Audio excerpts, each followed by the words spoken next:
todos os conselheiros, em nome da professora Silvana Lobo, atual diretora da Escola Superior de Advocacia, nós declaramos reabertas as terças-feiras por mês e temos a honra hoje de contar com a presença do Dr. Luiz Cláudio, que além de presidente da OAB, tem o seu currículo invejado. O professor Luiz Cláudio, advogado, presidente da OAB Minas Gerais, 2013 2015, foi vice-presidente da seccional em Negro Luterano de 2007 a 2009, diretor-tesoureiro seccional no ano de 2004 a 2006, fundador e primeiro presidente da OAB Jovem em 96, 97, 98, é mestre em Direito Empresarial pela Faculdade Milton Campos, professor de Direito Processual Civil das Faculdades Milton Campos, da FUMEC e da Faculdade da UNELB, e autor de diversos artigos e livros jurídicos.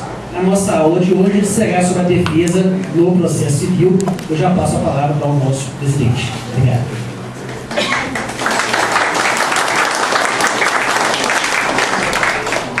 Muito boa noite a todos. É um prazer estar aqui na inauguração desse ano, desse grande evento da Escola Superior de Advocacia, a Escola Superior de Advocacia de Minas Gerais, que é a melhor do país. Já recebeu inúmeros prêmios e não é à toa, criada que foi por um dos grandes mestres e professores que tivemos, o professor Gerson Bozon. E hoje aí nas mãos eficientes da doutora Silvana, bem como a sua equipe composta por grandes advogados de diversas áreas, eu agradeço esse trabalho muito bem prestado à advocacia mineira, pela diretoria da ESA e também pelos servidores da ESA, todos os funcionários da casa. Eu quero fazer uma saudação a todos os advogados, advogadas, estagiários e estagiárias, a pessoa dos meus colegas de diretoria que estão aqui presentes, né? O doutor Eliseu, que é o nosso representante do Triângulo Mineiro. Eliseu foi presidente da OAB de Uberlândia por muitos anos e hoje é o vice-presidente da seccional mineira, né? Temos aqui a doutora Helena Della Mônica, que é a representante da mulher advogada e da diretoria da Ordem.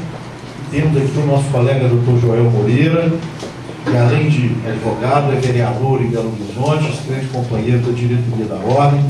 E temos aqui também vários conselheiros, representantes da Ordem. E eu vou falar para você sobre um tema muito importante, né? A defesa no processo civil. Estou vendo aqui o doutor Sérgio Murilo, falou que ia lá na Caixa de Assistência e voltava, mas ficou aqui no início vou aprender só um pouquinho da sessão. Ele tem que ir lá na Caixa, já justificou. Quero agradecer a presença do nosso presidente da Caixa de Assistência dos Advogados de Minas Gerais. Aqui tem tantos amigos que eu for nominar cada um deles, né? Nós vamos ficar boa parte do tempo.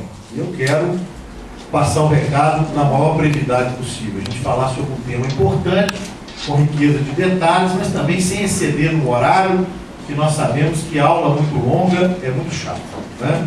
O bom é, como diz o Raimundinho, a palestra mini-saia, né? Cobrir o assunto vai despertando interesse, né? E falar da defesa no processo civil, nós temos que fazer uma introdução da Constituição da República, né?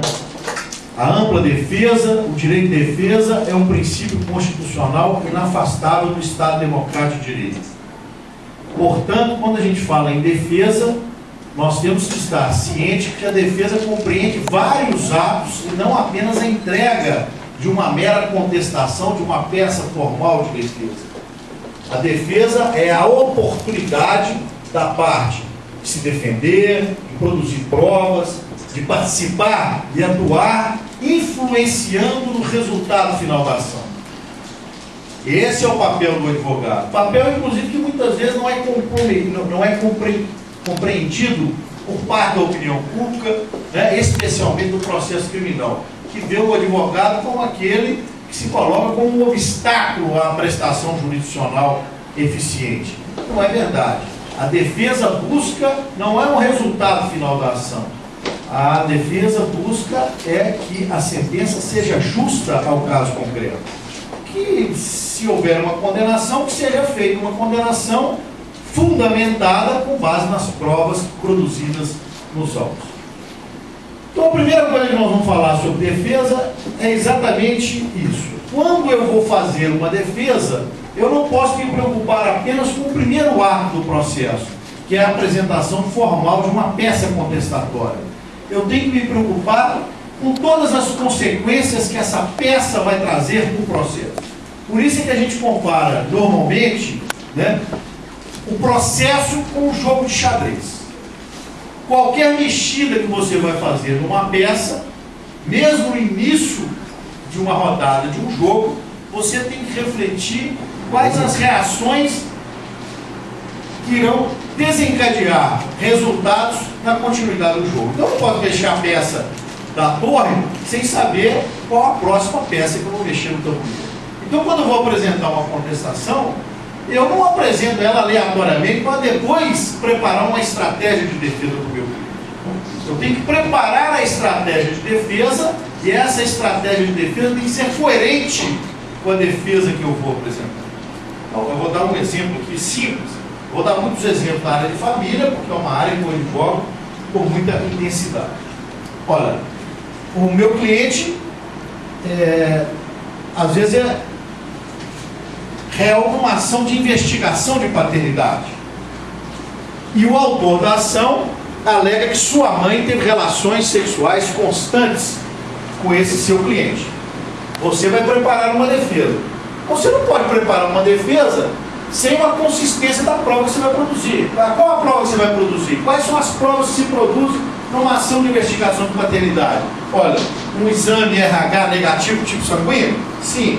Um exame DNA? Sim. Eu não posso fazer uma defesa absolutamente abstrata, inconsequente daquilo que eu vou alegar. Por exemplo, eu venho dizendo lá que jamais teve relação sexual com a mãe do menor, que nem conhece ela, que nunca viu, mais gordo, mais magro. E aí vem o exame DNA e deu positivo. Você perde a sua credibilidade de defesa. Você fala, mas tem alguma defesa que possa ser feita no sentido de atenuar isso? Eu posso dizer? Posso. Você pode dizer que teve relação sexual, mas ela teve relação sexual também com outros homens e você não tem certeza dessa paternidade e assumir a postura, aí você vai saber o que? É isso que eu falo que é estratégia. Você abre mão de ser passivo na defesa, ou seja, você não negou o fato e está esperando a produção da prova, mas você reconheceu o fato e apresentou um fato modificativo do direito. Você assumiu para você o ônus da prova. Você que vai ter que fazer o exame de DNA e provar que não é o cliente, o pai da criança. Essa é a melhor estratégia ou não é a melhor estratégia? O que eu estou querendo dizer agora é que as estratégias são definidas pelo advogado de acordo com o caso que vai ser confidenciado. Então, para se ter uma defesa, a primeira coisa importante é que o advogado saiba ouvir o cliente. Naquele confessionário, no seu escritório, cobrando a sua consulta, o advogado tem que aprender a ouvir. Por isso, inclusive, que a legislação foi muito sábia ao afirmar que o único caso em que o advogado pode fazer a sua defesa genérica é quando o réu é revel, citado por edital. Porque o advogado não teve acesso ao seu cliente e não sabe os fatos pelos quais ele vai conduzir uma estratégia de defesa. Agora, a partir do momento que na esfera civil o advogado senta com o seu cliente, ouve o cliente, ele não pode fazer mais defesa genérica, ele tem que rebater todos os fatos que ele possa rebater e ele tem que influenciar apresentando os fatos modificativos e preditivos ou extintivos do direito. E a estratégia do advogado começa da possibilidade de nem fazer defesa. Mas como é que é isso? Quando o seu cliente é citado, quais as opções que se abrem ao seu cliente? Primeiro, permanecer inerte, não fazer absolutamente nada. Essa é uma opção de defesa também. Segunda opção que ele tem, comparecer e reconhecer a procedência do pedido, que não é a mesma coisa que confessar. Confissão é fato. Não estou falando que você pode comparecer e confessar. Confessar já é matéria de defesa. Não. Reconhecer a procedência do pedido é o seguinte: não me interessa se foi eu que fiz isso ou não, eu quero pagar.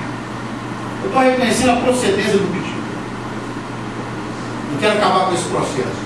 É uma estratégia também.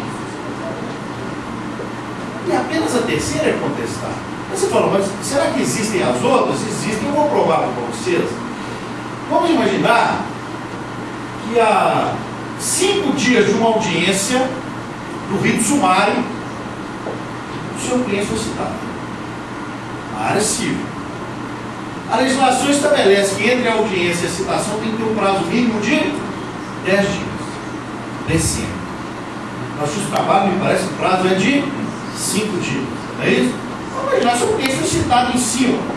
Se você comparecer à audiência munido de defesa e procuração, o que vai acontecer?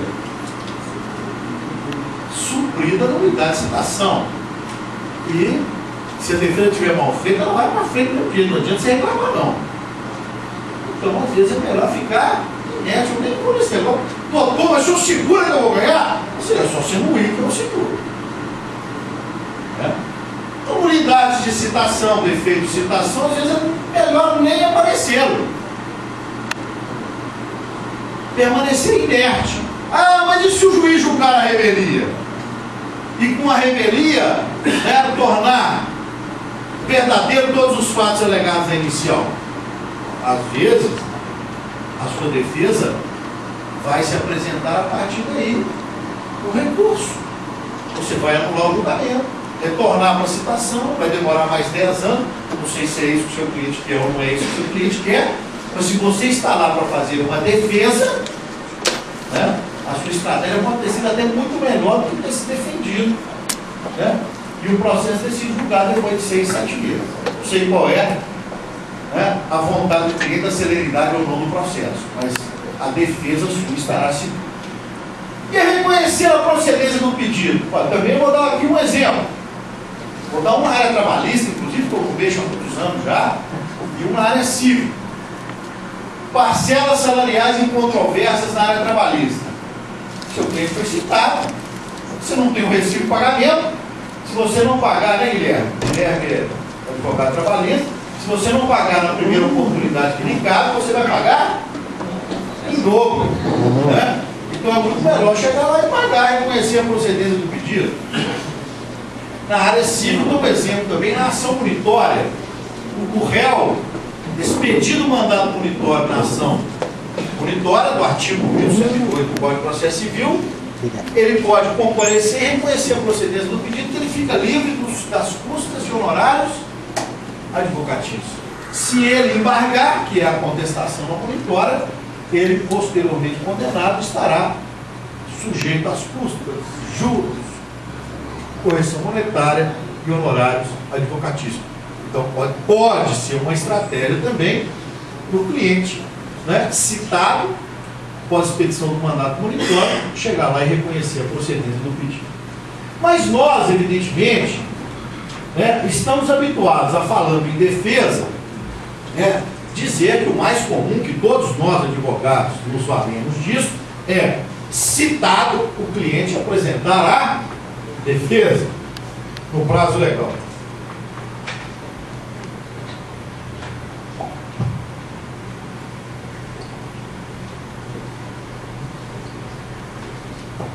Agora, para que a defesa seja válida, porque a defesa fora do prazo corresponde à revelia, e se a revelia vai gerar os seus efeitos ou não, nós vamos depender da lei, mas para que a defesa seja efetivada dentro do prazo, nós temos que conhecer o prazo nos seus diferentes procedimentos judiciais. Tá? E aí nós temos as cautelares,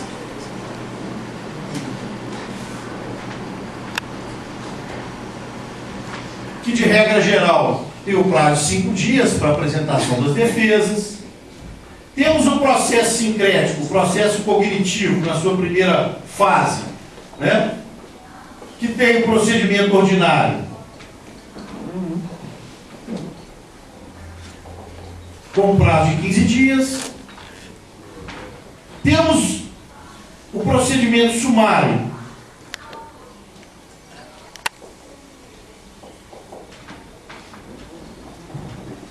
Com a apresentação da defesa na audiência preliminar. E temos as contestações nos procedimentos especiais, que depende, evidentemente, da previsão legal. E onde não há uma previsão específica, aplica-se supletivamente a regra do procedimento ordinário, ou seja, 15 dias. Então é um regramento que não nos preocupa muito como advogados, porque normalmente, em regra, vem no próprio mandado de citação. Mas é lógico que nós temos que ter algumas preocupações sobre o início, a contagem do prazo. Porque eu já vi, e o doutor Sérgio Murilo é um grande advogado, já viu muitas vezes também, colegas enganados por contagens de prazo. Antecipações de prazo, porque o advogado compareceu na secretaria, né, e considerou-se citado antes da juntada do mandado. Então são armadilhas que podem surgir na vida profissional do advogado e que nós temos que ter cautela. Por exemplo, o mandado não foi juntado ainda, o advogado vai lá, toma ciência, considera-se citado no processo, depois do mandado de citação juntado é que ele conta o prazo. Evidentemente que o prazo já está contando para ele. Então, a regra é simples, né? Nos 15 dias a contar da citação, da juntada aos autos, do instrumento citatório. Se é uma carta precatória, da mesma forma, se é o próprio mandato, da mesma forma, né? E a única pegadinha que tem é na citação editalícia. Por quê? Porque quando nós temos a citação editalícia, o juiz fixa um prazo dilatório de 20 a 60 dias e o prazo de 15 dias só ocorre a partir de findo o prazo dilatório. Então, se o juiz fixou e fixa em regra 20 dias, né, de dilação, o prazo só vai correr a partir dos 20 dias de dilação. Agora, a pegadinha é o quê? São 3 editais, um pelo órgão oficial e 2 em jornal de ampla circulação, e o prazo conta é do primeiro edital. Então a gente às vezes vê advogados que contam do terceiro edital o prazo e acabam perdendo o prazo de contestação. Na verdade, o prazo corre no primeiro edital. Por quê? Porque esse é o edital oficial. Em casos, inclusive, em que uma das partes é carente no sentido legal, em decorrência aqui do exemplo é o autor, ele não precisa, ele, o autor, hipossuficiente economicamente, fazer o edital em jornais de ampla circulação. No caso de assistência judiciária gratuita ou gratuidade judicial, precisa-se de apenas um edital. Por isso é que a regra é que a contagem do prazo é do primeiro edital. Então, feita essa observação paralela aqui sobre o prazo, é lógico que não adianta a gente falar em defesa se perder o prazo nisso. Né? O elemento fundamental para o advogado é o prazo. Aí eu lembro sempre daquele caso, né? E na dúvida, faça tudo em 24 horas. Né? Não é isso? Fizeram um concurso com a vez da federal e perguntaram para o cara: qual é o prazo da apelação? 24 horas. Qual é o prazo da contestação? 24 horas. Qual é o prazo de base da declaração? 24 horas. Você não sabe nem o prazo. Eu não sei, não, mas não perco nenhum. Então, na dúvida, 24 horas. Né? Não percam o prazo, faça tudo em 24 horas. Né? Eu gostaria também de dizer que, observado o prazo, a defesa não se resume a uma contestação. A defesa na área civil é sim uma contestação, mas ela é também uma reconvenção, ou pode ser uma reconvenção, ela pode ser uma impugnação ao valor da causa, uma impugnação à assistência judiciária gratuita. Então, uma exceção de incompetência relativa, é lógico que a exceção de incompetência só pode ser relativa, a absoluta é alegada na contestação. Então, qual é o limite da defesa depende do caso concreto. O que eu tenho que dizer para vocês, e aí eu vejo como uma notícia positiva, é que o novo Código de Processo Civil, que nós esperamos seja aprovado, se não no final desse ano, no início do ano que vem, vai acabar com isso tudo aqui. Todas as exceções, impugnações, inclusive o valor da causa e recomensão, vão deixar de existir como incidentes processuais e vão ser feitos, me parece que como é na Justiça do Trabalho, no próprio corpo da preliminar de contestação. Isso, para mim, é extremamente lógico, coerente com a modernidade que nós esperamos do processo civil. Agora, é lógico, nós não vamos ter unanimidade em nenhuma mudança processual civil. Tem gente que gosta da formalidade. Vai acabar com a reconvenção? Nossa, eu adoro reconvenção. Né? Mas o cara tem um amor por aquele negócio, escrever 30 páginas. Mas, gente, mas você pode fazer um pedido contraposto na própria contestação, gerando os mesmos resultados, e as ações vão ter força dúplice, qual é o problema de acabar com a reconvenção? Não, mas eu gosto da reconvenção, fica tudo muito mais claro, nítido, as petições ficam mais robustas, não há como alegar inépcia de inicial, é questão de gosto. É aquilo que eu falei no início. Eu sou partidário de mudanças. Eu prefiro ser uma metamorfose ambulante, né, como diria Raul Seixas, do que ter aquela velha opinião formada sobre tudo. O Código de Processo Civil precisa mudar. Vamos olhar a Justiça do Trabalho. É a justiça mais séria que nós temos. Não é só por causa da lei. Tem estrutura, condição dos servidores, uma estrutura melhor, mais dinheiro, recursos da União. Mas vamos olhar apenas no termo do processo. Qual é o advogado mais valorizado hoje, que recebe mais rapidamente seus honorários? Os advogados trabalhistas estão conquistando agora os honorários sucumbenciais, como vão conquistar, eles vão ficar insuportáveis. Né? E com razão, porque estão valorizados. Agora nós, advogados fracos, começamos uma ação, demora 10 anos. O índice de insatisfação da advocacia civil, nós vimos uma pesquisa sobre isso, está muito maior do que a advocacia penal ou de trabalho. Por quê? Porque você às vezes contrata com a perspectiva de ter honorários sucumbenciais ou honorários de êxito no final da ação, e a ação demora 10, 15 anos, uma coisa boba de resolver. Por quê? Porque o processo não ajuda. São incidentes, gargalos, que nós temos que ter a coragem de enfrentar alguns deles. É lógico que algumas mudanças não vão agradar de forma geral a advocacia, o novo Código de Processo Civil. Mas eu asseguro a vocês, eu estou participando dos estudos do Código de Processo Civil no Congresso, as mudanças são muito benéficas, inclusive o retorno das férias, do recesso de fim de ano, que foi uma mudança que foi feita há muitos anos atrás e que prejudicou a advocacia e prejudicou o processo civil, porque os recursos hoje não são julgados nos tribunais por falta de juízo no ano todo. Se você pegar que são 5 membros numa Câmara Recursal, numa Câmara do Tribunal de Justiça, e eles não tiram férias no mesmo mês, se um tirar férias em cada mês do ano, embargos infringentes não são julgados no Tribunal de Justiça. É uma conclusão lógica, né? Então é um dos recursos que eu particularmente, sou doido para acabar, embargo infringente. Eu sei que não é unanimidade. Mas está prejudicando hoje, na dinâmica atual, está prejudicando a parte de igreja ajudar. Eu já vou direto para o recurso especial se tiver uma violação à lei federal. Mas eu não quero fugir do nosso tema central. Nosso tema é defesa, e eu asseguro que tirar a reconvenção, não é tirar, você não vai acabar com o direito do cara contra-atacar. Você vai acabar com o instituto da reconvenção, mas ele vai ter o contra-ataque através do pedido contraposto, na própria contestação.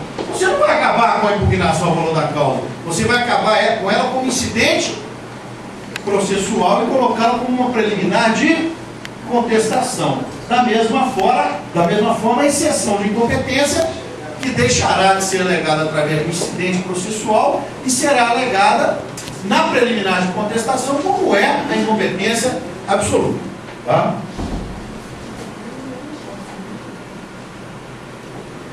Feitas essas observações, nós temos que levar em consideração que o mais importante mesmo é a contestação.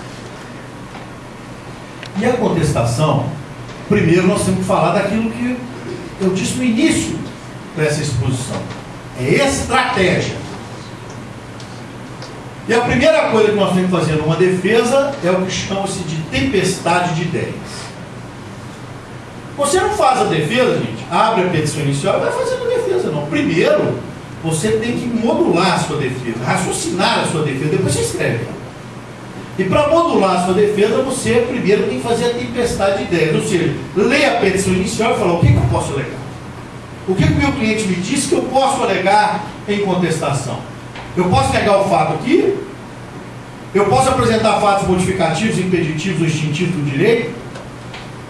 Então a primeira coisa é isso. Então eu vou contar aqui algumas historinhas, vou pedir permissão para vocês para contar algumas historinhas que vão modular bem estratégias de defesa. A primeira história que eu vou contar é uma ação que eu fui autor. Nessa ação eu fui autor, não fui réu. Mas exemplifica bem como uma defesa foi mal feita, num caso. E a defesa mal feita me ajudou a garantir o sustento da criança. Tá? Vamos lá. Eu falei que os exemplos são da área de família. Esse também é investigação de paternidade. Uma moça me procurou.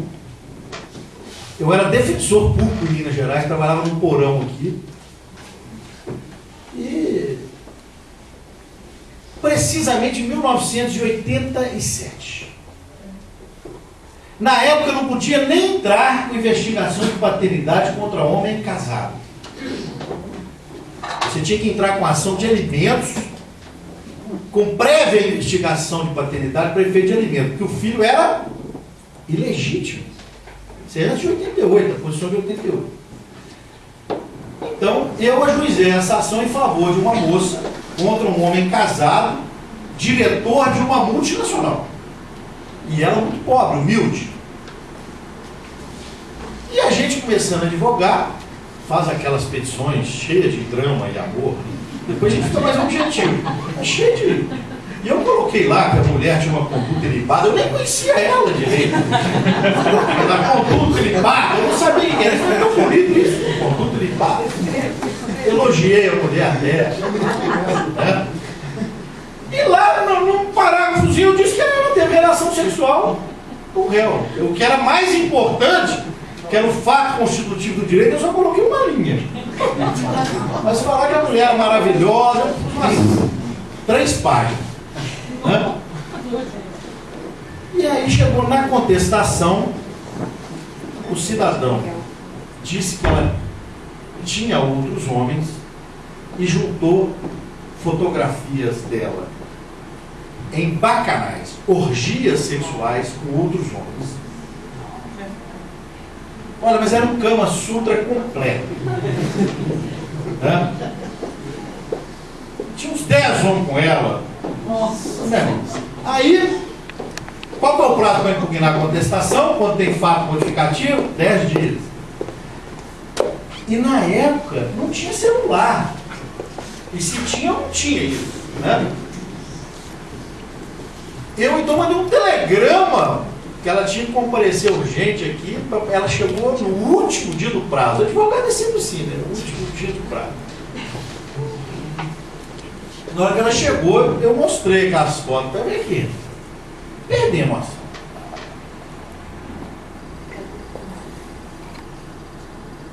Não existe exame DNA. Nem passar para a cabeça da gente fazer exame DNA na época. Não existia exame DNA. Falei aqui. O juiz não vai dar causa para você com vários homens aqui. Aí ela virou para mim e falou assim: ô Luiz Cláudio, eu sou prostituta. Primeiro, como é que você não me fala isso? Você guardou um segredo do seu advogado. Né?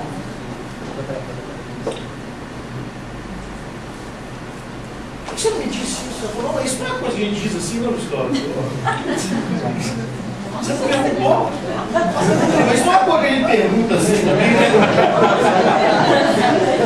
Nacionalidade, estado de serviço, eu perguntei sua profissão. Né? Daí ficamos discutindo. Aí a moça desceu uma lágrima no olho da moça.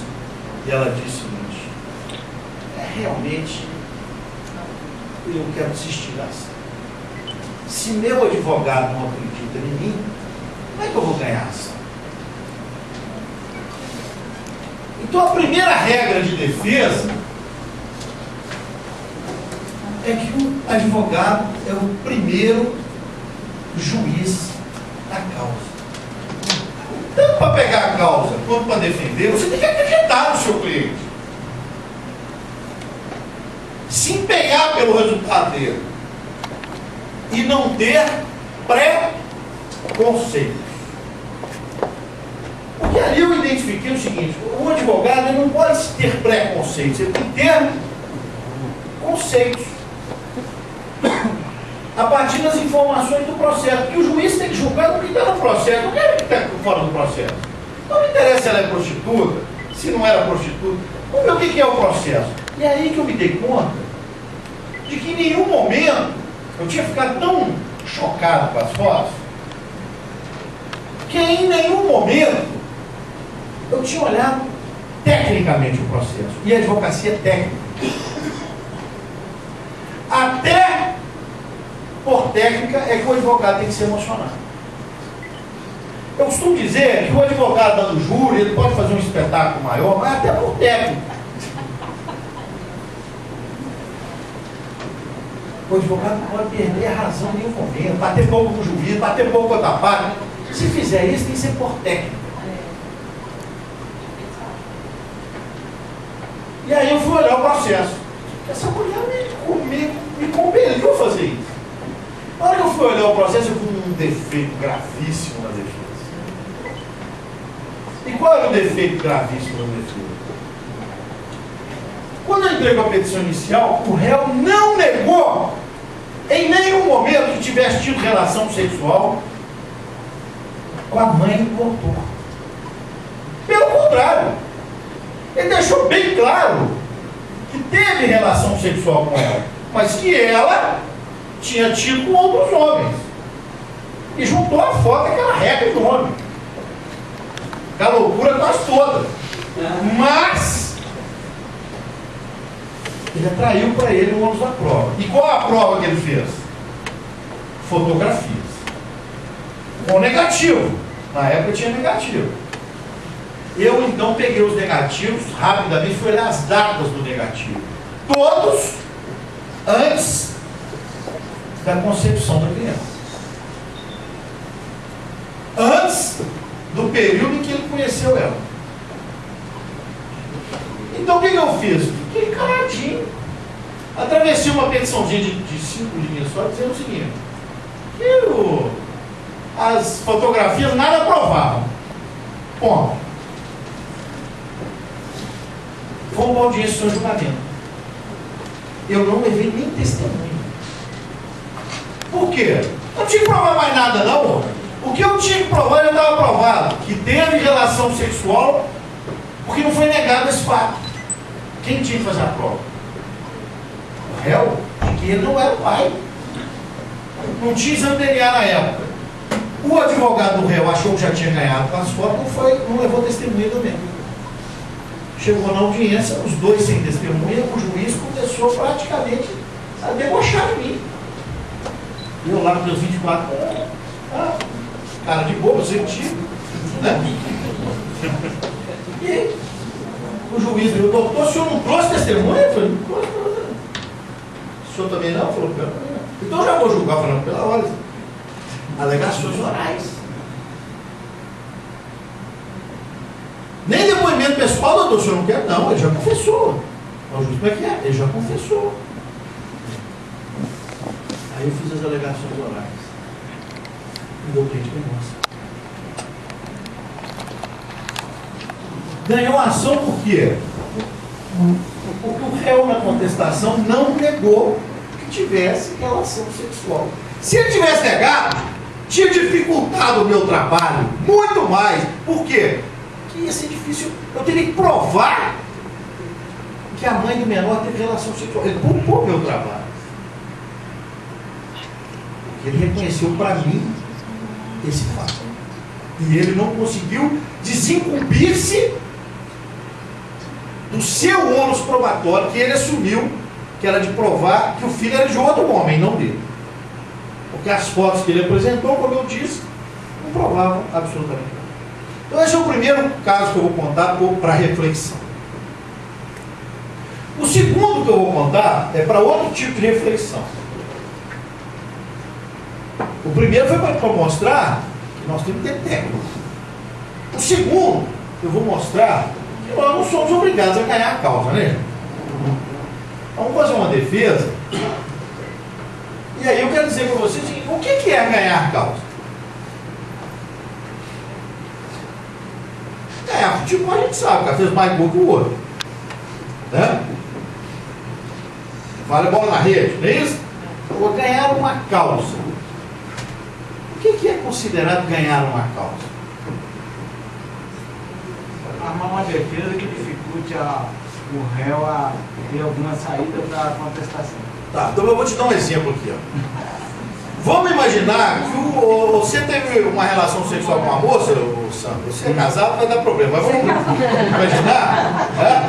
Casado vai dar problema. Mas tá vivo, né? Então, teve relação sexual, mas engravidou uma moça, nasceu um filho, sua cara lá, com o papai, sua cara. Aí esse filho entra com investigação de paternidade contra você contratou o advogado faz a defesa, o filho é do Sandro. Uma ação declaratória. Você fala, perdi a ação. Amanhã, esse filho pode se tornar o seu bom amigo. E quando você foi velho, ficar velho, esse filho cuidou de você. Foi o seu grande orgulho na vida. Aí você fala, será que eu perdi aquela ação lá atrás mesmo? Ou ali foi a grande vitória da minha vida? Então, ganhar ou perder uma ação é uma coisa subjetiva. Fora o transplante. Porque ninguém pode. Sabe que filho serve para fazer transplante, ajudar o pai no Claro, pode ter outras consequências. Nesse interesse de órgão. Mas o que eu estou dizendo é o seguinte: nós, como advogados de defesa, nós estamos compelidos a buscar defender o nosso cliente da melhor forma possível. Mas, diferentemente de outras atividades profissionais, o advogado não assume o compromisso com o resultado. A nossa atividade é meio, ela não é uma atividade finalística. Eu não posso chegar para um cliente meu e falar, eu vou te defender, você vai ganhar, e se não ganhar, né, eu devolvo o seu dinheiro. Isso, inclusive, é infração ético-disciplinar. O advogado não pode prometer êxito na causa ao cliente, porque o resultado prático, né, não depende só do advogado, e mesmo que dependesse, né, a gente não pode considerar perder a improcedência ou procedência de uma ação, perder uma causa. E aí eu vou dar um exemplo de um caso concreto para exemplificar o que eu estou falando. Também um caso que eu tive, mas já era no meu escritório. Eu fui procurado por uma ex-aluna. Ela me indicou o marido dela para eu fazer a defesa. E olha a situação constrangedora. Ela levou o marido para que o marido fosse defendido por mim numa ação de investigação de paternidade, e a mãe, a empregada doméstica da casa deles. Tá? E aí os dois chegaram no meu escritório. Eu achei tão estranho isso, né? O cara, uma citação inicial de uma investigação de paternidade, a mulher dele levando ele no escritório de advocacia. E a mulher falava mais que ele. Ele não é o pai de jeito nenhum, ela quer o dinheiro dele. Aí uma hora eu falei, mas peraí, quem tem que falar se ele é o pai ou não é ele. Falei com ela com toda a educação. Você teve relação sexual com a mãe do menor? Perguntei para ele rápido para não dar tempo de mentir. E ele me respondeu mais rápido, ele nunca, jamais. Tá bom demais. Né? Aí já tinha exame de DNA, é outro quadro, né? Era outro quadro do primeiro caso que eu contei. já tinha exame de DNA. Eu falei com ele, falei, olha, o seu caso, ele é muito complexo do ponto de vista afetivo, familiar, mas jurídico, ele é muito simples. Você nunca teve relação sexual com a moça, então você não pode ser o pai biológico da criança. Então eu vou fazer a defesa falando que você nunca teve relação sexual. Nós vamos pedir o exame de DNA, certamente vai dar negativo.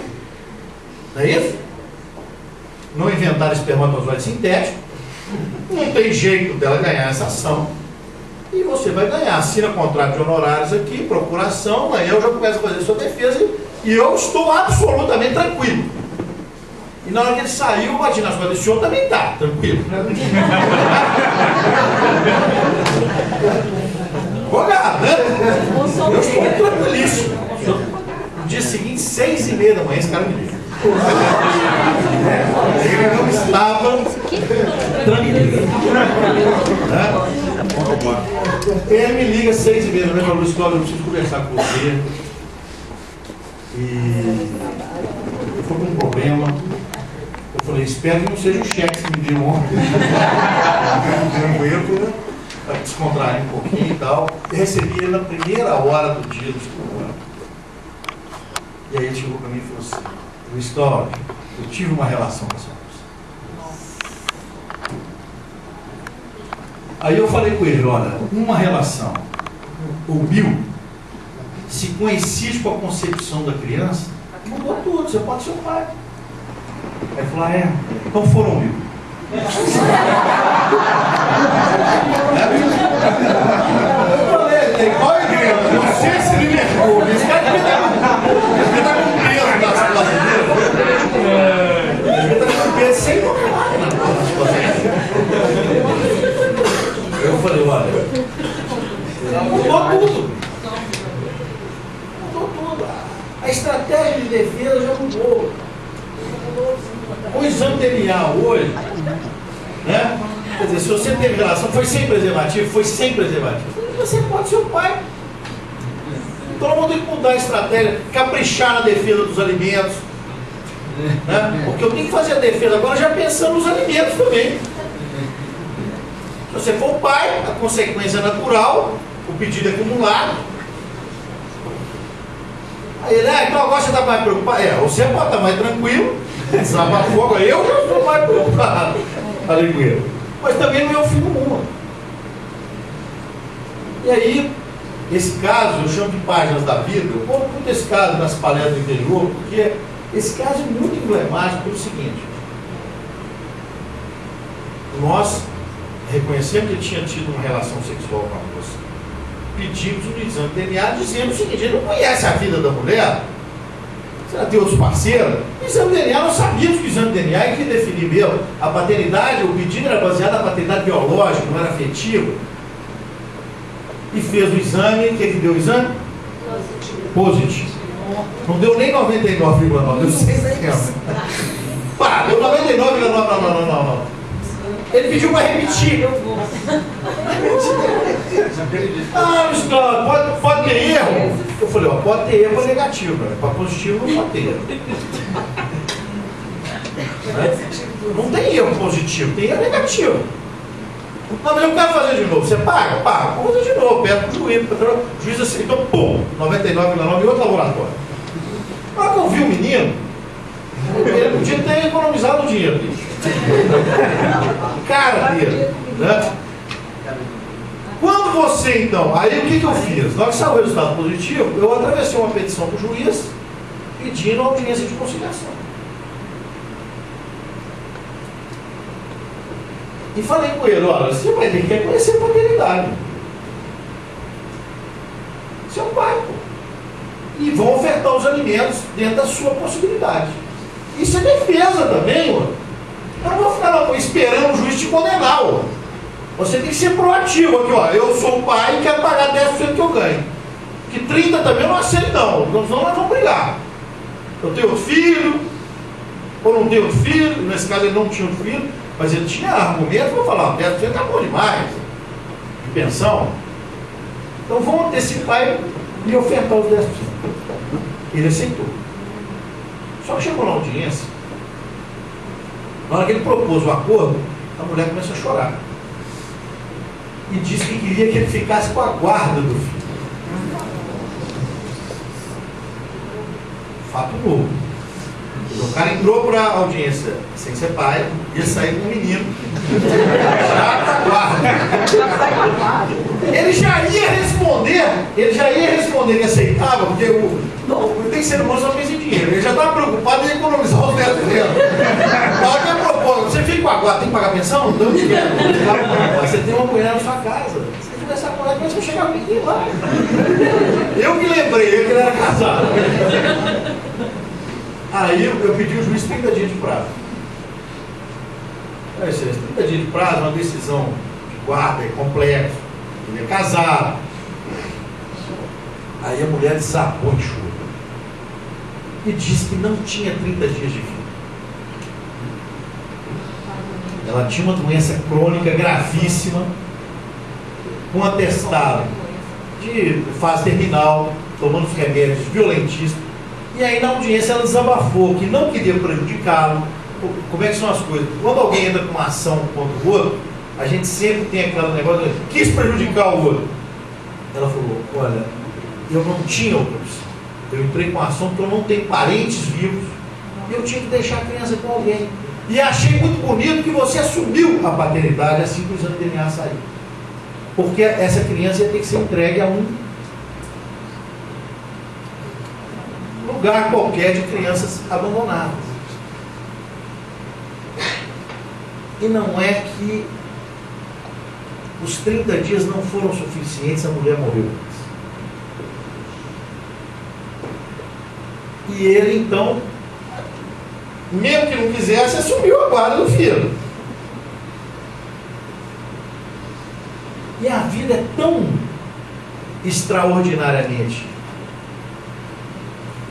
imprevisível que ele nunca pôde ter outro filho. A mulher dele não pôde ter outro filho. E eu fui procurado pela mulher dele depois para pedir que ela se tornasse a mãe sócio-afetiva da criança. Então eu conto esse caso como Páginas da Vida para falar o seguinte: era uma ação que tinha tudo para ser o quê? Uma tragédia na vida dele. Quando ele recebeu a citação inicial, a ação para ele era uma tragédia, ou seja, puxa vida, meu casamento vai acabar, eu vou ter um filho que vai ser meu inimigo, eu vou ter que pagar pensão alimentícia,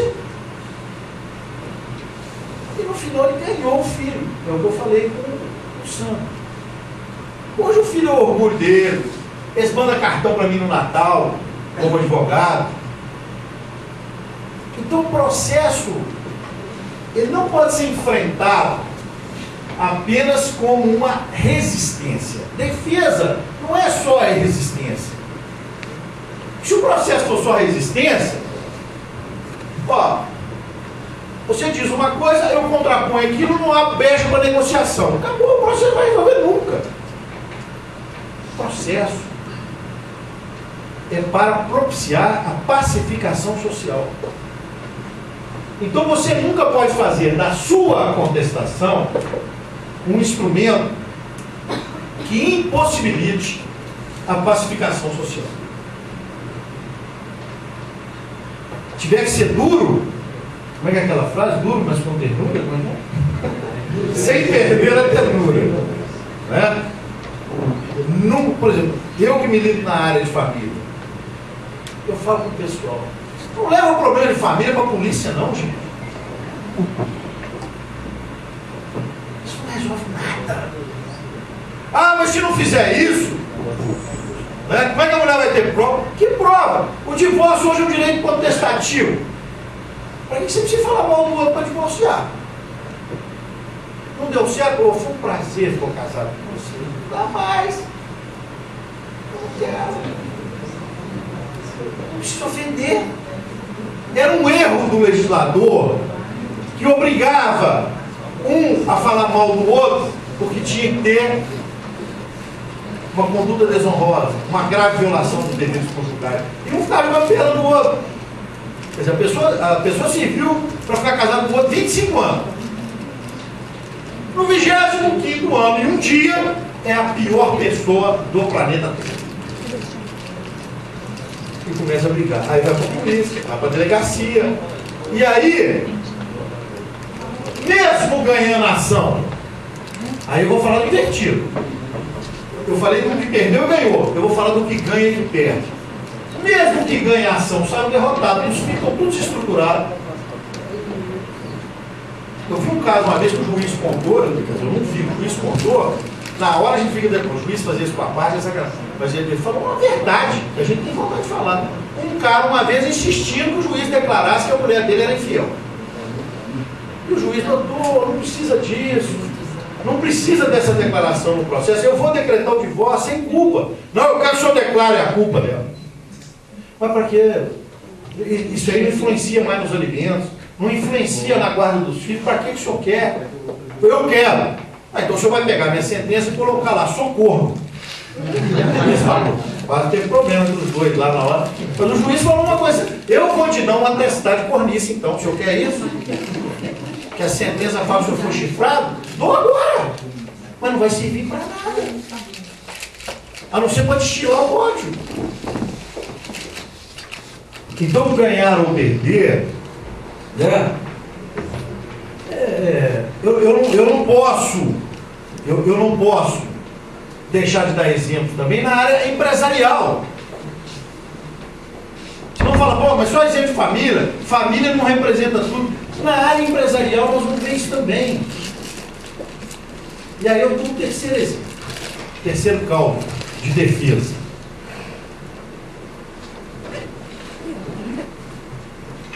Uma vez eu fui procurado numa falência.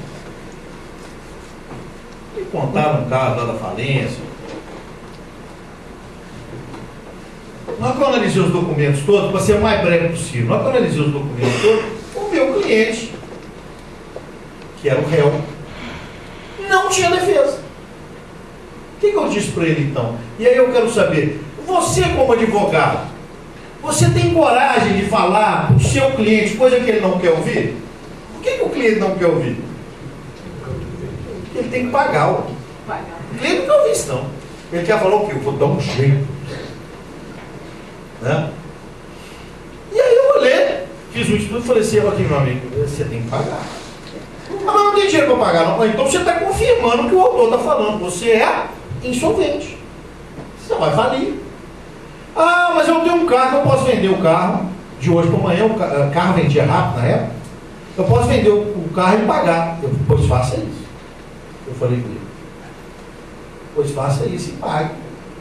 Porque inclusive eu estou olhando aqui, seus livros contábeis não estão em dia, você pode até ter outros problemas muito mais graves. Aí ele saiu do meu escritório. Não deu 40 minutos, ele me ligou. Olha, Storm, eu achei um outro advogado aqui. Eu achei um outro advogado aqui que falou que eu não preciso pagar. E que eu posso prestar caução em bens móveis. Inclusive com o meu carro. Eu falei, não faça isso. A ação é baseada na insolvência. Se você falar que não tem dinheiro e que está dando um bem em garantia, você vai falir. Ah, mas o advogado aqui é parente de desembargador? Eu não estou falando isso. Eu estou mostrando como é que o cliente, eu não estou fazendo nenhuma censura ao cara ser filho de desembargador. Estou contando o que o cara me disse. Ele é filho de desembargador e assegurou para mim que vai ganhar. Que louco.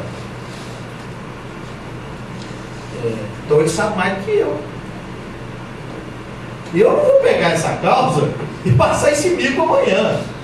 E aí vem a terceira lição. Você vai defender um indefensável? Expor o seu nome. Eu costumo dizer, e falo isso muito para o jovem, a advocacia é difícil, irmão. Não é fácil, não. Nós não podemos mentir para a turma jovem. Eu vou ganhar dinheiro da noite para o dia, eu vou ficar rico. Mas a advocacia tem uma coisa maravilhosa. Você pode viver dela quando você for lúcido. Jair Leonardo advoga com 90 e poucos anos. O Zé Cabral faleceu depois de uma sustentação oral no tribunal com 94 anos de idade, se não me engano. E a tendência das nossas gerações aqui é viver muito. Então vamos cuidar do nosso nome, da nossa reputação, do nosso conceito com os nossos clientes. Porque quando um cliente fala mal de alguém, ele replica para mais de 1000 pessoas. O Facebook, então, né? Não, quando fala bem, ele fala para alguns, já é uma propaganda. Mas quando ele fala mal, sistematicamente, ele liquida o profissional. E aí qual é o resultado desse caso? Esse cliente me ligou, é a lei do reflexo. Ele me ligou 6 meses depois, por isso que eu falei. Eu nunca mais deixo consultar um advogado igual você. Você não perde cliente por dizer para ele a verdade. Você pode até momentaneamente não satisfazendo os interesses dele, que são interesses difíceis de serem obtidos, mas ele volta para você depois. Porque ele vai lembrar que você deu, não é nem conselho, você deu um parecer correto para ele. Por isso é que eu acho que nós temos que priorizar a consulta, cobrar a consulta. Eu falo isso muito no interior. A gente fala em aviltamento de honorários. Para mim é a coisa mais absurda que tem o advogado não cobrar a consulta. Ah, mas é muito difícil, Cristóvão. É difícil, mas o cara vai no seu escritório, pega a sua informação, vai no outro, pega a informação do outro, vai no outro, pega a informação do outro. Depois, com aquela salada de fruta, ele leva para alguém que vai fazer. Infelizmente, é um preço aviltante. Né? Mas vamos voltar ao nosso assunto. E para terminar, eu vou falar da tempestade de ideias, que é uma coisa importantíssima na defesa. Quando eu disse que eu vou pensar várias coisas na petição, todo o caso concreto, eu tenho que falar tudo que vem à minha cabeça e colocar no papel. Depois eu ordeno o que é preliminar, o que é defesa de mérito, o que não é mérito. Aí eu sei lá se prescrição é mérito ou não é. Depois eu vejo onde eu vou colocar na petição. Mas a primeira coisa é eu colocar tudo que eu possa colocar. Tudo que eu saiba que está errado ali, né? Desde o artigo 301, a defesa de mérito, eu vou colocar ali uma tempestade de ideias, negando todos os fatos que eu possa negar. Isso é lícito? Isso é antiético? Eu acho que não. As pessoas têm dever, né, de não produzirem prova contra elas mesmas. Ninguém é obrigado a produzir prova contra elas. E no processo civil em especial. Por quê? Porque no processo penal a confissão pode vir até para enganar a autoridade investigante. Né? Não é raro o pai vir falando que matou ou um menor de idade, sou de menor, eu dei o tiro. Aí foi o maior que eu tiro. Né? Não vou falar que foi o caso do corintiano, mas não é, né, fora de propósito acontecer. Bons claros, uma vez o cara falou que matou, foram ver o filho dele tinha matado. Então a confissão na área penal não é considerada a rainha das provas. A rainha das provas na área penal é a testemunhal. A rainha das provas do civil é a confissão. Então, se o cara confessa, não precisa nem pedir produzir prova mais. Ó, você me deve 10 mil reais. Sim, deu. Pá, paga aqui, já está condenado. Não precisa nem produzir prova. Então, é lógico que o réu, ele não pode, e nem pode ser obrigado a confessar todos os fatos alegados. Ele tem o direito de negar o fato. Né? Agora, você só deve negar fatos que possam ser negados. Sou pena de você ser acusado de litigante de má fé. Não proceda lá. O fulano é casado com a fulano, juntou certidão de casamento. Não, nunca foram casados. Eu estou negando o fato. Vai ser litigante de má fé, está lá o documento provando que eles são casados. Agora, a mulher vem e fala assim: nós vivemos em união estável de 6 de novembro de 2002 até hoje. Eu nunca vivi em união estável com essa mulher. Eu tenho o direito de falar que não. e sabendo que se eu não me contrapor a esse fato, ele será tido como verdadeiro. O primeiro elemento da prova é isso: negar o que possa ser negado. Então vamos ver se vocês entenderam aqui. Ó. Em homenagem ao Guilherme Cruz, eu dou um exemplo trabalhista. Eu trabalhei numa empresa, estou com TORT, lesão por esforço repetitivo. Eu cheguei perto de você com aquela conversa, né? Ô doutor, aqui, eu trabalhei na empresa durante 5 anos. Então, vamos dar uma precisão aqui. 7 anos. E durante 7 anos me pago a lesa. Eu ficava lá até 11 horas da noite digitando, mexendo com digitação. A cadeira era ruim. E eu adquiri essa tal de LER, sabe? Agora eu estou aposentando. Eu quero indenização por dano moral, dano material. Contei o caso, eu já venho com a história completa. Aí você vai fazer a defesa.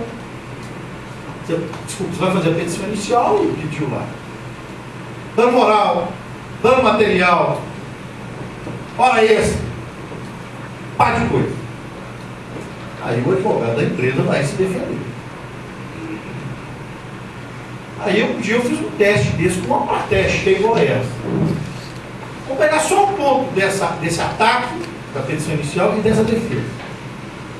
O cara está alegando que tem LER. E que contraiu a LER, pode dizer isso? Contraiu? Pode, né? Contraiu a LER no ambiente de trabalho, pela falta de postura, né? Ergonomia ruim da mesa, digitação em excesso, fazia hora extra. Qual o primeiro elemento da defesa? Aí alguém vem e fala assim, de que ele não contraiu a LER no ambiente de trabalho. Não, esse é o segundo. O primeiro é o quê? Se tem ou não tem a LER. Aí quem vai justificar a avaliação. O histórico, mas ele está no INSS afastado por LER. O INSS está falando que ele tem LER. Mas quem é o INSS? É Deus? É prova pericial que tem sobre o contraditório? Eu tenho obrigação de questionar isso como advogado. Ele não tem LER. E não tem prova de que tem LER aqui. Ah, Luiz, isso é difícil. Pois eu tive um caso desse. E na hora que foi ver, o cara tinha problema cardíaco. A dor que irradiava no braço era parecida com a LER. Eu só vi a vida desse cara. Como advogado do réu. Queria morrer a qualquer momento, achando que tinha LER. Né? E sabe como é que descobriu? Na hora que fez a perícia lá, o exame completo, o cara era tabagista de último grau, fumava 3 maços de cigarro por dia. Na hora que for fazer os exames, o cara está todo entupido. Hã? E aí saiu logo lá, não tem LER, coisíssima nenhuma. Pô, já matou o problema. Então, a tendência nossa, às vezes, é ver a defesa de segundo, terceiro alcance, e não vê o do primeiro alcance, negar o fato. E aí eu vou dar um exemplo simples aqui. Mas como é que faz então na tempestade de ideias? Aqui ó, vamos julgar um caso agora de família de novo, que eu tenho mais traquejo. Investigação de paternidade. A mulher teria transado com o cara. Relações sexuais habituais com o cara. O filho entrando com ação como suposto pai. O que ele pode alegar em defesa? Primeira coisa, nunca teve relação sexual com ela. Segunda coisa, vamos supor que esse cara é estéril. Mesmo que tivesse tido relação sexual com ela, jamais ele poderia ser o pai. Por quê? Porque ele é estéril. Você não vai inventar um fato que você não possa provar, né, gente? Só estou dizendo num conjunto de defesa. Né? E além disso, ela teve outros homens. Fato modificativo. Não tem um fato impeditivo, um fato modificativo. Então, o que eu quero dizer é que quando você joga todos os elementos de defesa, depois é que você vai ver o que é fato prejudicial, o que é fato impeditivo, modificativo, mas você tem que basear a sua defesa na seguinte estratégia. Primeiro, negar o fato. Quando eu digo fato, é o fato constitutivo do direito do autor. Toda petição inicial tem um fato constitutivo, pelo menos um. Por exemplo, na investigação de paternidade, qual que é o fato constitutivo? Ou é a união estável entre um homem e uma mulher, ou é a relação sexual conhecida como concepção da criança. Ah, mas ele cumulou união estável com alimentos. Qual que é o fato constitutivo do alimentos? Parentesco, necessidade e possibilidade. Toda ação tem um fato constitutivo. Qual é o fato constitutivo do uso campeão? O lapso temporal para aquisição da propriedade.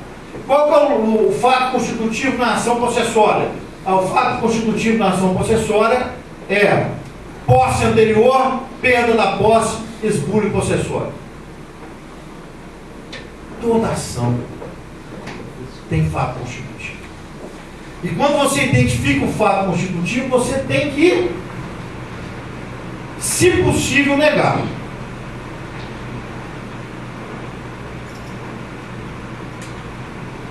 E, paralelamente, dentro do princípio da concentração dos atos de defesa, você tem que, dentro do princípio da eventualidade, você tem que apresentar também os fatos modificativos,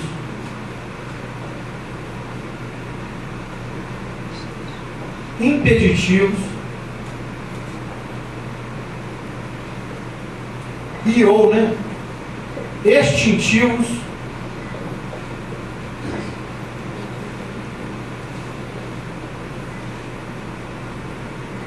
do direito ao autor.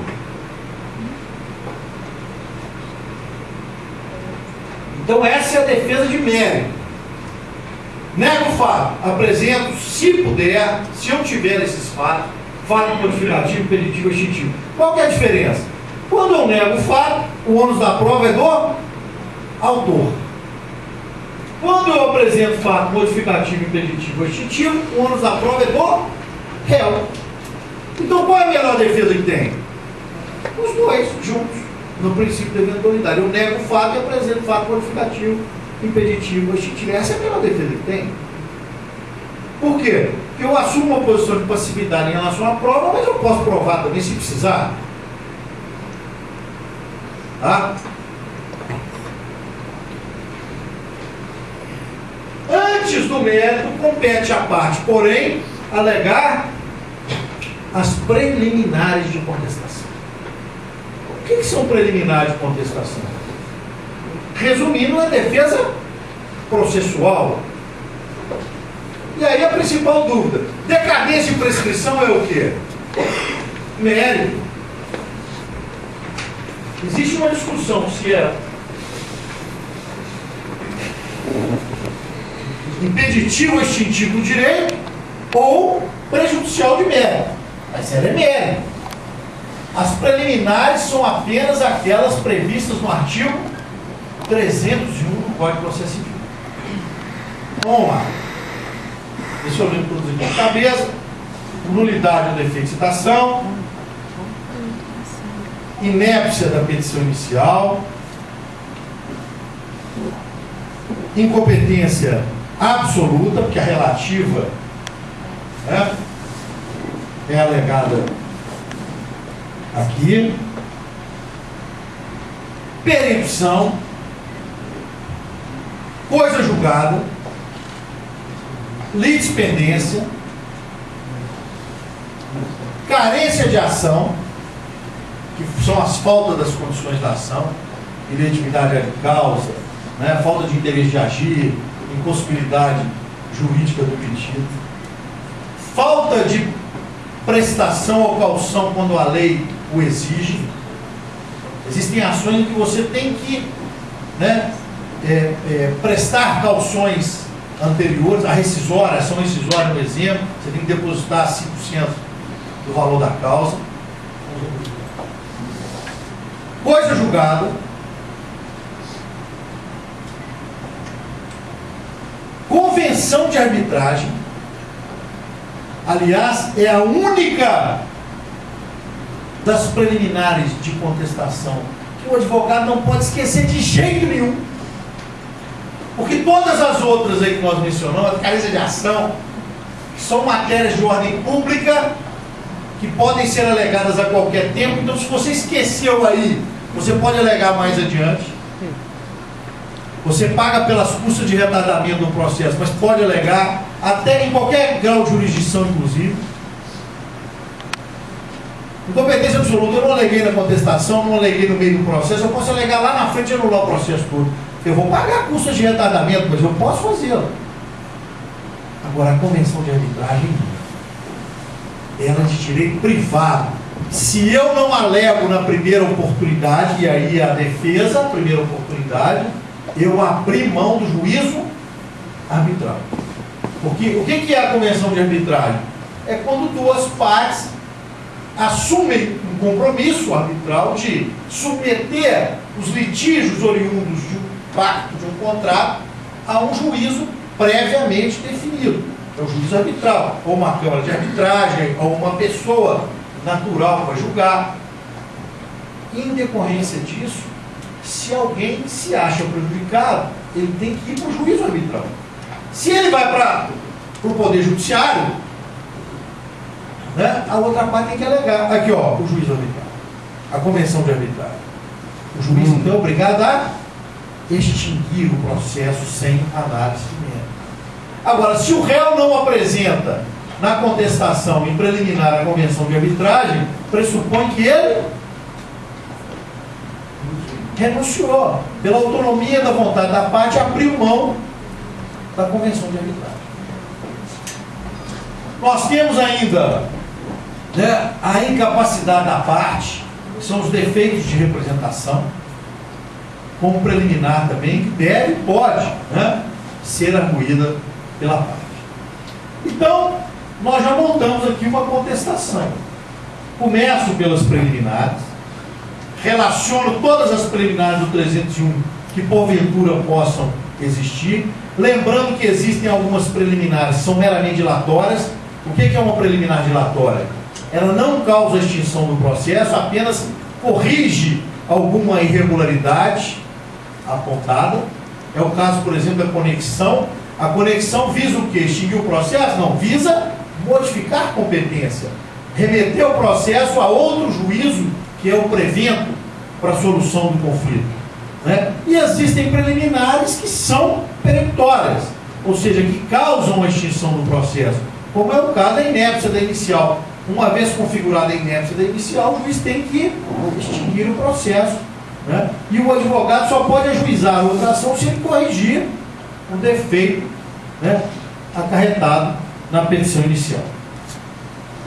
Feitas essas observações, eu vou, e já pelo adiantado da hora, eu só vou fazer aqui uma rápida consideração sobre esses três institutos aqui, né? A reconvenção. Nem todo procedimento admite a reconvenção. Por exemplo, juizado especial, ações do rito sumário, ações que tenham reconhecidamente força dúplice não admitem reconvenção. A reconvenção, pois, é o instituto mais típico do procedimento ordinário, onde o réu, não satisfeito apenas em se defender, contra-ataca também. Ela deve ser feita em peça autônoma, protocolada simultaneamente à contestação. Então, você vai levar o protocolo as duas simultaneamente. A lei não fala que tem que ser imediatamente uma depois da outra, usa apenas a expressão simultaneamente. Então, se alguém me perguntar, Luiz Cláudio, o camarada fez a reconvenção e não apresentou a contestação, ele é revel? É, ele é revel. Os fatos alegados na inicial podem ser tidos como verdadeiros. Podem. Nós sabemos que a revelia nem sempre, né, pressupõe a aplicação dos efeitos da revelia, né? Se ele contestou e não apresentou reconvenção, está prejudicado o direito dele de fazer pedidos em favor dele? Não, ele pode entrar com uma petição inicial, com uma ação e pedir a conexão para ser julgado conjuntamente do mesmo jeito. Então é apenas por economia processual, mas ela tem que ser feita em peça autônoma, tá? As impugnações também são em peça autônoma. A mais comum é a impugnação ao valor da causa, é um incidente processual e, convenhamos, né, de pouquíssima utilidade nos dias de hoje. Em especial, e aqui eu quero tratar de um assunto que que é muito tabu para a advocacia, mas nós temos que, num ambiente aqui entre colegas, nós temos que abrir o verbo, especialmente no Brasil, onde hoje nós temos 90%, 80% das ações com assistência judicial gratuita. Eu vou procurar nessa minha gestão fazer um trabalho sobre a conscientização do advogado, dos malefícios dele sair pedindo gratuidade judicial em todas as causas. Eu tenho verificado, não vou acusar nenhum colega, mas um abuso do cliente de dizer para o advogado que ele não tem condição de pagar as custas do processo. O advogado, quando ajuiza uma ação, evidentemente baseada na informação do cliente, ele não está passando problema nenhum. Né? Ele não está assumindo a responsabilidade. Mas eu acho prudente que o advogado exija do cliente, mesmo que ele não junte no processo, exija do cliente uma declaração de que o cliente é pobre no sentido legal sobre as penas da lei. Porque o advogado muitas vezes atravessa uma petição por ruído, o cliente se declara pobre nos termos da lei, fazendo jus à assistência judicial gratuita, gratuidade judicial. Aí o juiz dá gratuidade judicial. Eu vi um caso uma vez, eu fui na casa de uma senhora, uma mansão na Pampulha. Isso tem muitos anos já. Na hora que eu vi aquela senhora, eu falei, essa senhora não sai da Defensoria Pública. Na hora que eu olhei lá, ela tinha os 4 imóveis na Pampulha. E ela não saía da Defensoria Pública. Todas as causas que ela propunha, ela vinha aqui e se declarava pobre. Né? Então nós temos que ter muito cuidado. E eu hoje falo isso com os meus clientes. Chegam no escritório e falam, Luiz Cláudio, o cara já vem com o discurso pronto, né? Eu sou pobre de legal com base na lei 1.600. Como é que o cara sabe da lei já? O cara já vem com o discurso pronto, né?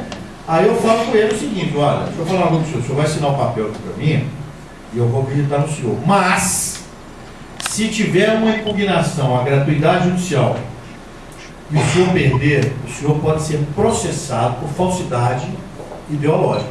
E eu não vou junto com o senhor, não. Porque a declaração aqui é o senhor que está dizendo para mim. Eu não deixo pegar o papel, não. Eu não vou dizer para o senhor, não. Eu não vou lá na justiça falar para o senhor que o senhor é pobre no sentido legal. O senhor vai dizer. Né?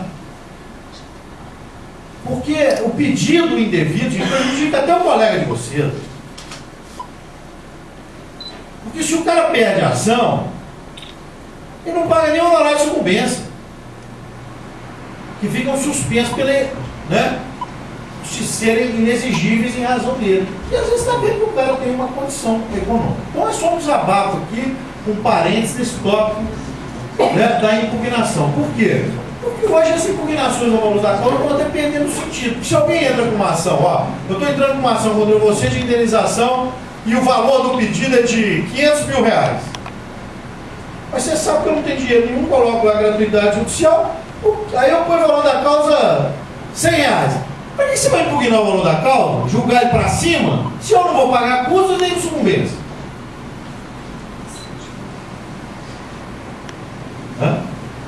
E eu vou fazer um dado estatístico, mas eu estou achando que o nível de pedido já está superando a casa dos 80% de gratuidade judicial na Justiça Mineira.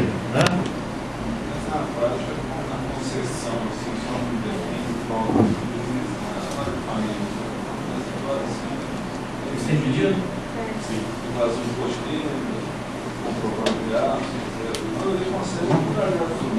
Mas os próprios advogados, às vezes quando o juiz requer uma providência mais dura, se apresentar documento, fala, não, basta a declaração. Nós mesmo defendendo que basta a declaração, senão você estaria constrangendo, né, o cidadão que tem direitos. Né? Então, eu estou falando o seguinte, eu acho que se partir dessa campanha da advocacia, eu acho que ela é mais benéfica para que nós não temos submetidos a uma decisão judicial que muitas vezes é arbitrária em determinados casos, né, de apresentar. Ainda acontece em alguns casos. Peraí, só um minutinho, ele levantou, foi mais rápido, Cássio. Costumo, inclusive, todos os meus clientes, quando não é empresa, eu já pedi, antes do inicial, todos os documentos que comprovam né, os gastos e as receitas dele, já para não, até para não ter um despacho do juiz ele ter mais morosidade em juntar uma declaração ou outro documento. Então, não só a declaração, que ele não tem condições, ele é suficiente, mas também os documentos que comprovam, seja a declaração de imposto de renda e os gastos e outros cheques colocados. Porque na CLT, o Guilherme saiu, mas na CLT o juiz pode alterar o valor da causa ex officio. Na área civil, eu como professor de processo, eu sempre ensinava os alunos que não podia, né? Somente mediante provocação do artigo 261, mas tem juiz hoje que está mudando o valor da causa, atribuindo. Porque na minha concepção, o juiz ele só pode mandar emendar a inicial pela falta do valor da causa. Mas ele não poderia, em tese, de ofício, alterar o valor da causa. Por isso é que eu falo, que a impugnação do valor da agora, o juiz está assumindo a posição ativa de alterar o valor da causa. É papel mais arrecadatório do que, né? Porque o valor da causa eu acho que é uma questão, se você interpretar o artigo 259, 260 e 261, a critério de fixação de parte. Porque ele não tem outra importância. Porque antigamente ele tinha uma importância grande, porque os recursos estavam vinculados ao valor de alçada. Quando a gente fala do tribunal de alçada, galera, é porque alguns recursos só subiam para o tribunal de alçada se tivessem um teto máximo mínimo, né? Então hoje não existe isso, ações que sejam barradas em decorrência de valor de causa, né? E para terminar aqui, a exceção de incompetência, que não se confunde com as exceções de suspeição e impedimento. A exceção de incompetência é do juízo. Tá? Então, quando você alega uma exceção de incompetência aqui, você não está dirigindo o seu pedido ao juiz da ação. Tá? O que motivaria o fato de ele não se declarar suspeito e impedido ao tribunal, porque a acusação em face dele. Aqui não. Você está alegando a incompetência do juízo, pelo que a competência de julgar é dele mesmo esse incidente. Ou seja, quem julga o incidente de incompetência é o próprio juiz da causa. Porque não é dirigido contra ele, é dirigido contra o juízo. Né? Então nós temos a exceção de suspeição e impedimento, que aí sim você tem que apresentar um fato em face do juiz. As de impedimento são mais específicas e objetivas, parentesco, etc. A suspeição normalmente ligada à amizade e inimizade com partes. E a incompetência, ela é da incompetência relativa, fixada na nossa legislação em face do foro, do território. E aqui, evidentemente, tem algumas questões jurisprudenciais um pouco mais complexas, né? Porque tem muita gente que, por exemplo, principalmente nos contratos de educacionais hoje, que a base da instituição educacional é fora de Belo Horizonte, e eles colocam foro competente, todo ele nas cidades afastadas. Então, nos contratos de adesão, passou-se a permitir pelo CPC que o juiz pudesse declinar o foro ex officio. Porque, em razão da incompetência relativa, o juiz também só poderia, em tese, agir mediante provocação. Então, se eu faço um contrato em que eu posso dispor o foro, eu posso combinar um foro diferente do convencional, remetendo a outro lugar. Mas aí, infelizmente, alguns passaram a abusar dessa regra. E a regra maior foi realmente no sistema educacional. Faculdades, às vezes, sediadas no Rio de Janeiro, abriam unidades aqui, estudava o estudante, quando tinha um problema com a faculdade, tinha que juizar a ação no Rio de Janeiro. O contrato bancário também, em algumas incidências maiores. Então, aqui, né, a exceção de incompetência ainda é muito usada para declinar o foro. E a única preocupação que o advogado tem que ter é o seguinte: ele tem que apresentar o foro correto. Porque se ele faz a indicação do foro incorreto, o juiz, julgando improcedente a exceção, permanece no foro incompetente. Ou seja, errado por errado, fica onde está. O juiz não pode consertar de ofício. Então vamos imaginar, na antiga separação litigiosa, o foro era o foro da mulher. Hoje suprimido hoje é o divórcio com o foro do réu. Mas na separação litigiosa, às vezes o homem ajuizava a separação do seu foro. A mulher, então, tinha que declinar o foro correto dela, da residência dela. Se ela indicasse o foro errado, ficava no foro do homem. Então tem que ter só esse cuidado de fazer a indicação precisa, né, do foro para não perder a demanda. Já falei demais, eu quero aproveitar a oportunidade, né, para colocar o AB à disposição de vocês em Minas Gerais, porque aqui, além de um colega de vocês, né, nós queremos todo o apoio de vocês para desempenhar as nossas múltiplas atividades. Nós temos hoje 94 comissões na OAB. Eu queria aproveitar essa oportunidade desse bate-papo nosso para convidá-los para fazer parte de uma das nossas comissões. Às vezes o advogado não conhece todas as comissões, eu não vou ter tempo aqui de apresentar todas as 90 e tantas comissões que nós temos na hora. Mas nossos eficientes funcionários, né, nossos colegas de conselho, podem indicar para vocês uma das comissões. Eu vou citar só algumas aqui, né, delegados de prerrogativa que ajudam os colegas a enfrentar os problemas do exercício profissional. Né? Nós temos comissões temáticas como direitos humanos, né? A Fátima está aqui que nos ajuda lá na Comissão de Direitos Humanos. Nós temos comissões extremamente novas, como direito aeronáutico, direito minerário, comissões novas de ramos do direito, muito jovens para nós. Temos comissões que têm assim, um apelo muito grande à advocacia jovem, que é ambiental, infância e adolescência, né? Comissão que protege os idosos, comissão de diversidade sexual. Quer dizer, nós temos comissões de vários ramos do direito importantes, né? Dentre eles a ESA aqui, que é tão bem conduzida pela Silvana Lobo, que estão aí precisando de gás, de gente para ajudar a trabalhar, a vestir a camisa da ordem. É lógico que todo o trabalho na OAB não é remunerado, todos os diretores, conselheiros, né, presidente de comissão trabalham sem qualquer remuneração, mas é um trabalho realmente sensacional.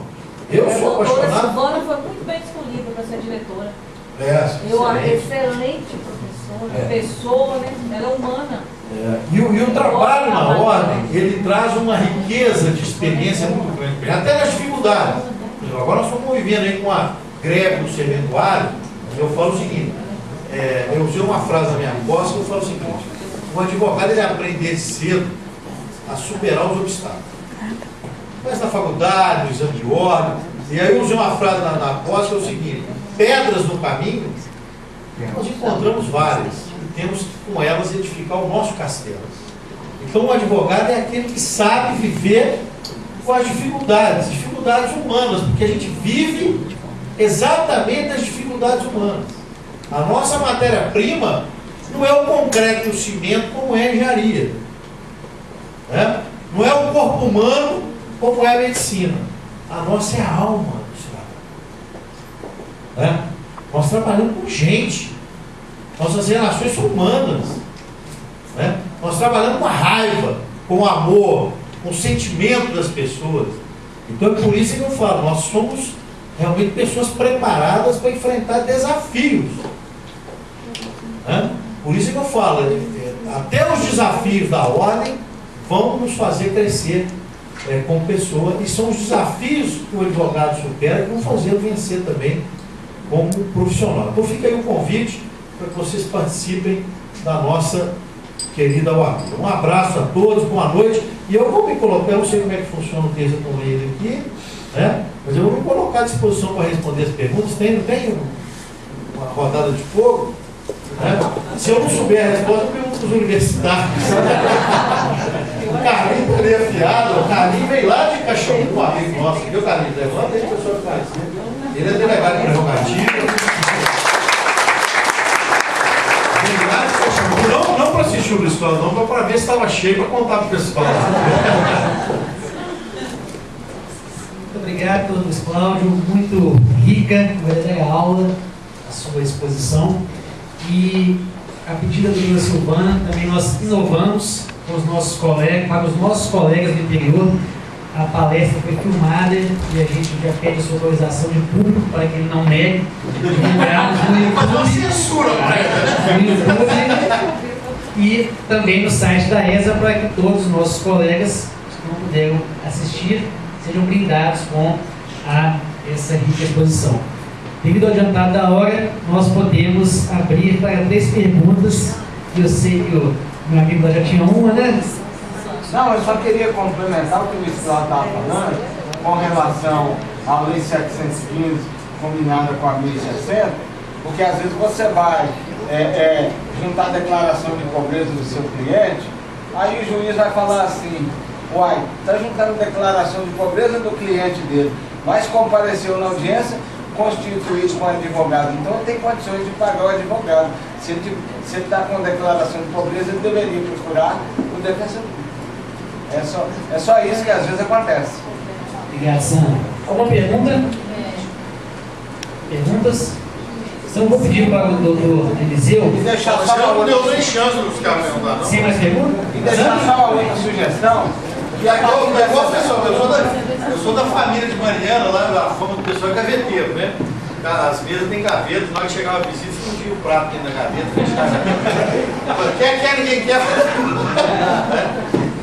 É só deixar uma sugestão para a diretoria da ESA, que essas palestras que estão sendo gravadas aqui, que depois a ESA possa estudar um meio de que elas possam ser disponibilizadas para o advogado pagar uma taxa, fazer uma anotação e depois em casa assistir, fazer alguma anotação, porque às vezes é coisa rica, coisa você fala coisa importante, você está tendo que anotar. Esses projetos, como nós falamos, essa palestra, talvez até de madrugada já vai estar disponível na internet.